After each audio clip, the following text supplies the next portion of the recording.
Hello and welcome to our Fulham preview show. Neil Atkinson. I've got Rob Gutmann and Ian Ryan with me. Rob, not going to mess about off the back of the Bayern win. Yeah. But in general, anyway, in any given Liverpool season where even if we were where currently Arsenal, Tottenham, Manchester United, Chelsea are, away against the side who are 19th is must win. In this bigger context, away against the side who are 19th is whatever must win is times 100. Yeah, it is. I'm feeling my usual trepidation, and it should be the least trepidatious fixture we face in a long, long time. But I'm still feeling nervous about it. But it always would be a must-win. Yeah, you're absolutely right. It's a must-win in the context of that it's a must-win for them as well, though, and that's quite interesting because they just need snookers now. Well, they are the 19th, and the 19th for a reason, Ian. I've seen them on and off throughout the season, and they've been less than the sum of the parts. Huddersfield had a great year last year where they were more than the sum of the parts. They've gone off a cliff they couldn't sustain. Cardiff are arguably currently being more than the sum of the parts. They've got championship players. Fulham, they've got Mitrovic up front. They've got Rai Babs. Sessegnon, much vaunted. They've been less than the sum of the parts so far this season. That's absolutely fair. They've just never got going, and I think they're sitting on 4 wins, 5 draws, 21 defeats. I mean, that's unreal. I think Rob said snookers there. For me, there's absolutely no chance. I mean, they've got Liverpool, then they've got City. They've actually got some winnable games after that, but with all the best will in the world, you cannot make a case for Fulham staying up. And I think there's a couple of things. I mean, whenever I've watched them play, they're so poor without the ball. They give you tons and tons of chances. Actually, going back a couple of months, they play Spurs in January and they put up a decent fight. And Spurs only nick it with a Harry Winks late goal. But that's probably the only time against the big side where they've looked capable of getting a result. The last win's Brighton at home 2 months ago. They look to me, Ian, like one of those sides they've got a front six of arguably, possibly Premier League players. Seri's currently out of favour, but he's looked decent in the past. But the back four have looked championship all the way through the season. That's what keeps being their undoing. They're always on the verge of conceding. Yeah, I think that's totally fair. And obviously there's been a formation shift as well with Parker coming in. So I think they're quite 3-4-3 at times. And then they've changed to more of a 4-2-3-1 against Chelsea. And it's just, I mean, they've got some half-decent players there. You think about Shirley, think about Babel, who have got moments of kind of real quality in their game, but there's no consistency to it. And it's only really Mitrovic that they're hanging their hat on. From a Liverpool point of view, Rob, before we get stuck into the idea of picking a team and working all that out, Liverpool should be bouncing into it after Bayern Munich and bouncing into a back four who are vulnerable. These footballers, Parker can work with them as much as possible, but they should not be good enough to be able to keep Liverpool out. That's always got to be our mindset with the quality of our attacking, and especially Sadio Mane. Yeah, Liverpool are bringing to this game not just the fact that we're a far, far better football team than Fulham, a team that in contention for the title. They're bringing into this game the fact that we've just beaten one of the best sides in Europe. That doesn't happen in the life of football. In their own ground. That doesn't happen if you pick. We're recording this in the glow of the aftermath of Bayern Munich. But how many equivalent results have we had in our history? You probably encounter over the last decade maybe how we felt after beating City last season 3-0 at Anfield. And a couple of other results like Rome or whatever, but these things don't come around every day. And the match you play after that is always interesting, I think. I remember watching the great Liverpool sides when the famous 9-0 against Palace. I think we draw the next game 0-0. But more often than not, you've got a chance to bring that confidence. The way those Liverpool players will feel the morning after, the day after, coming into that Fulham game will be like kings, and that Fulham are just to be swept away.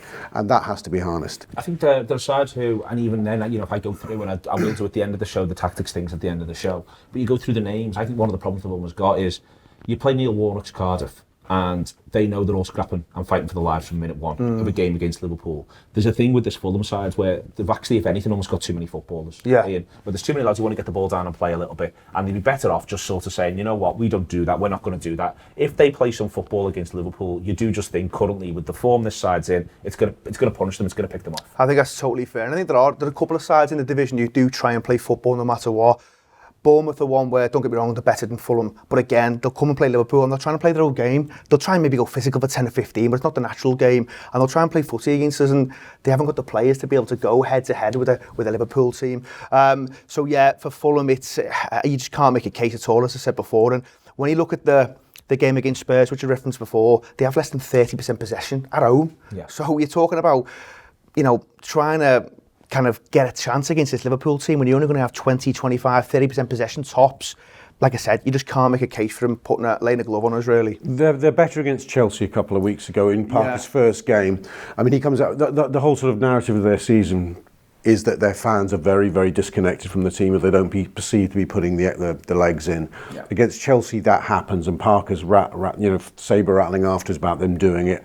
I'm not sure they managed to match it again at Leicester the following week. I think they had a bad first 45, got into it a bit. They get it to 1-1, but then Jamie Vardy. This is their problem. They've got a confusion of what their motivation is for their actors. What is their motivation? Is their motivation to absolutely park a bus and get a stoic, hard-working, warrior-like draw against an incredible attack? Or is it about showing something for next season, as we talked about before, Neil? Or is it about, what the fuck, who cares, let's go and win a football match? I think it might just be to put a show on for their supporters. But speaking of their supporters, here's Sammy from Fulhamish.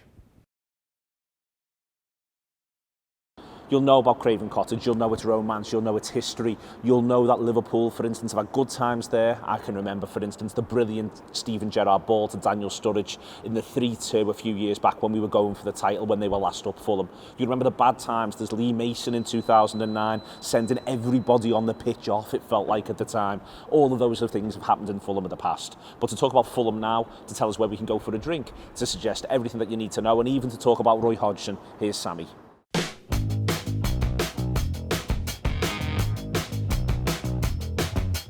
Hi, I'm Sammy James, host and founder of Fulhamish podcast, and I've been going to Craven Cottage since I was a kid. First season back in the Premier League, you had to just set the bar at survival. It isn't very ambitious, it isn't that exciting to say, but realistically the main aim is just to stay in the Premier League. The Championship was fun. I actually really enjoyed being in the second tier and visiting lots of different clubs, and I think it gelled the fan base together. Actually, we got some of the kind of tourists that were like kind of following the club a little bit out of the way. It went a little bit smaller, got a bit more compact. I think a lot more people started going to away games, and the 2 seasons where we nearly got promoted and then did get promoted were great for everyone. We learned what it was like to be a winning club again, and I didn't mind the Championship, but we can't afford as a club now to go back down. Now we're here. It is so tough to get out of that league because so many people leave, and finding a new regime that can get you out of that league is really tough. So survival, but I think with some of the core of the squad that we have, with a really exciting academy that's bringing through genuine pedigree of talent that is making it into the first team and beyond, there's no reason that Fulham can't be a successful Premier League club again that is regularly in the kind of top 10, top 12 of the Premier League, and we'd all just love a cup run because Fulham still haven't really got a major trophy properly to their name. The European final was the closest we came, and then the FA Cup final in '75, so it would be great if we can go on and use our Premier League status to finally go on and win something, even if that is just the Carabao Cup or whatever they want to call it next season.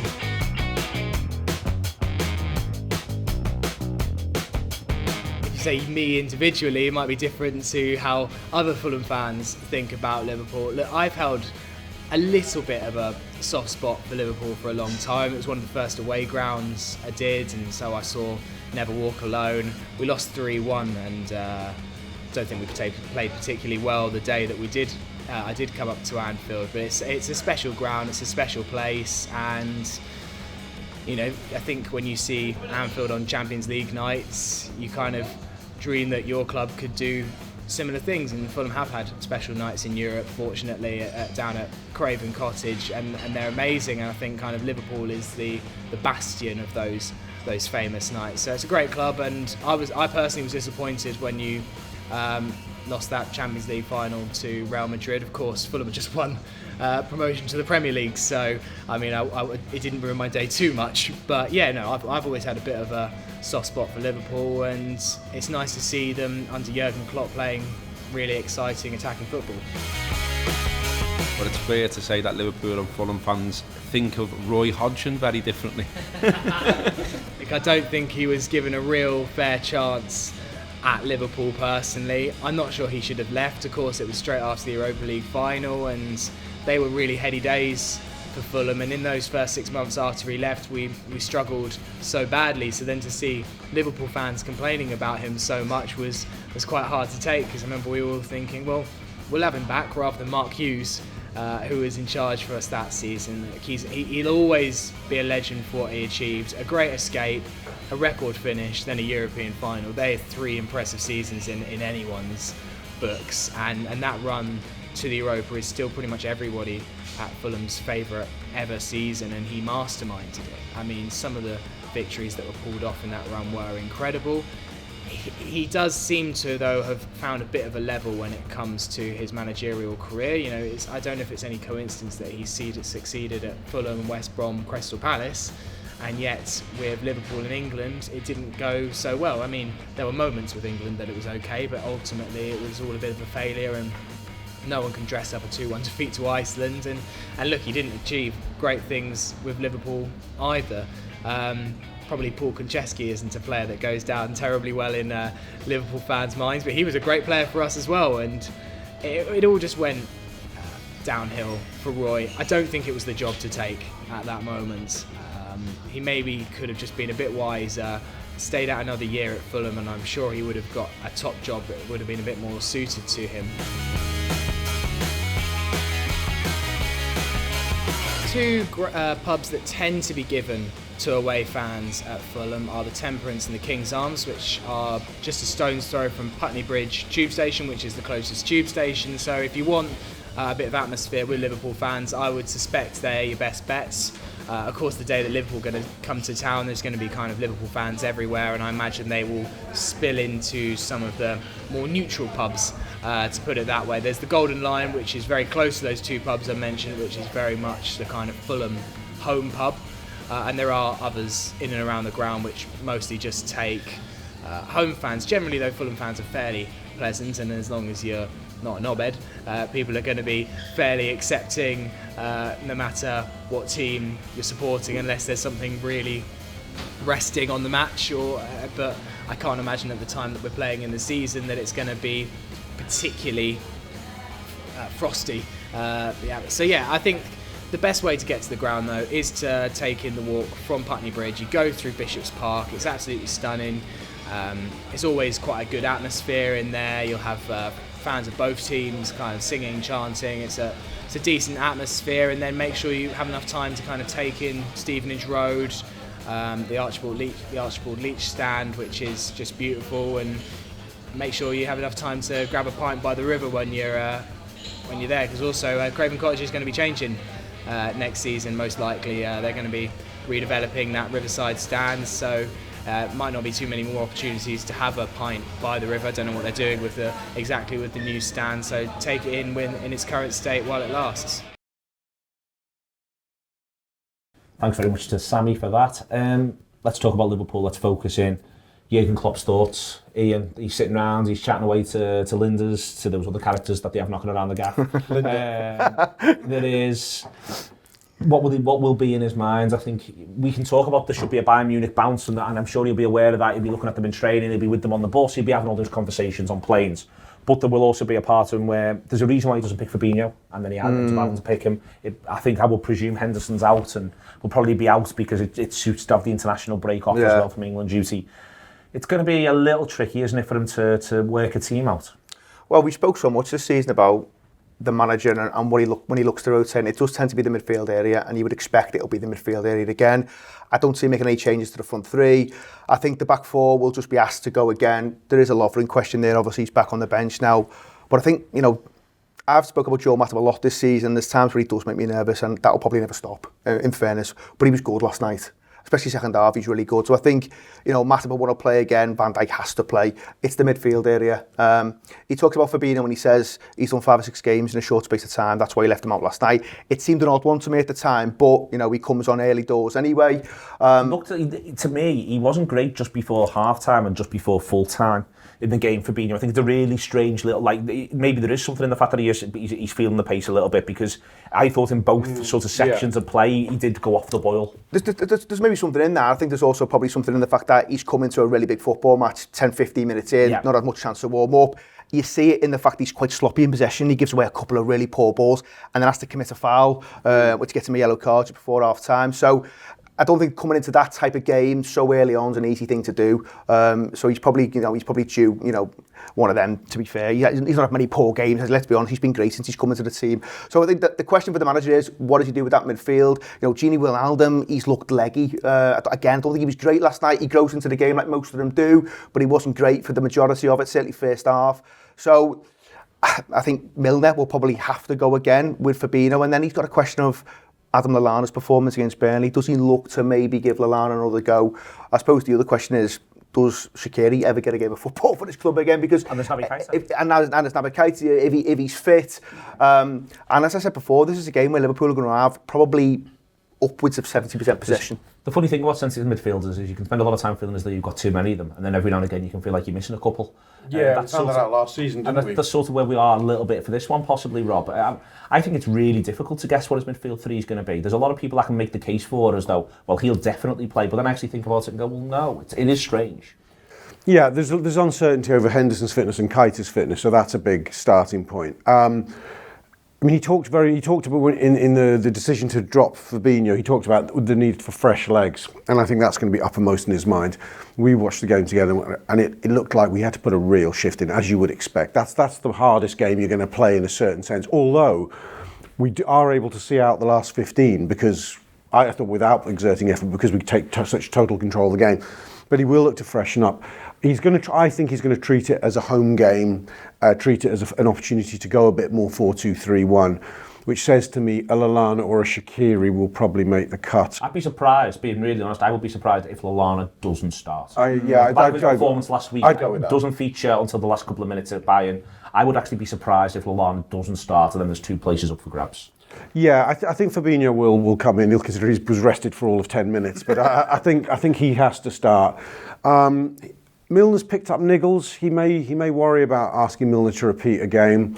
So if you ask me to bet, I would go Fabinho, Wijnaldum and Lallana. I think that's what he might do. I'd go with that. And then the three in front. Yeah. I think there is a small case for thinking, if he really, it depends how highly he rates Lovren. If he thinks Lovren is his next best centre-half after Gomez is out, he may think this is the game you reacclimatise him in. But the other side of that is he's played Matip into a partnership with Van Dijk that's beginning to work well.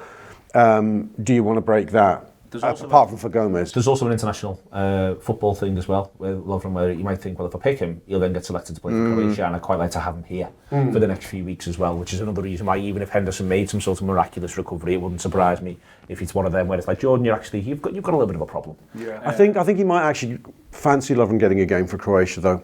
I think get the minute. Yeah, do it on their watch rather than our watch. That makes total sense. Is there a minor argument to look at Divock?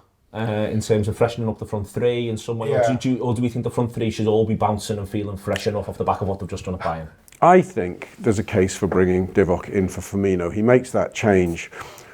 Of the front three, clearly the wider two are, I think, the more important players. As much as we all love Bobby Firmino and he does all kinds of things tactically, I think he's the one you can go, we can still be hugely effective if you let him rest 1 in 5.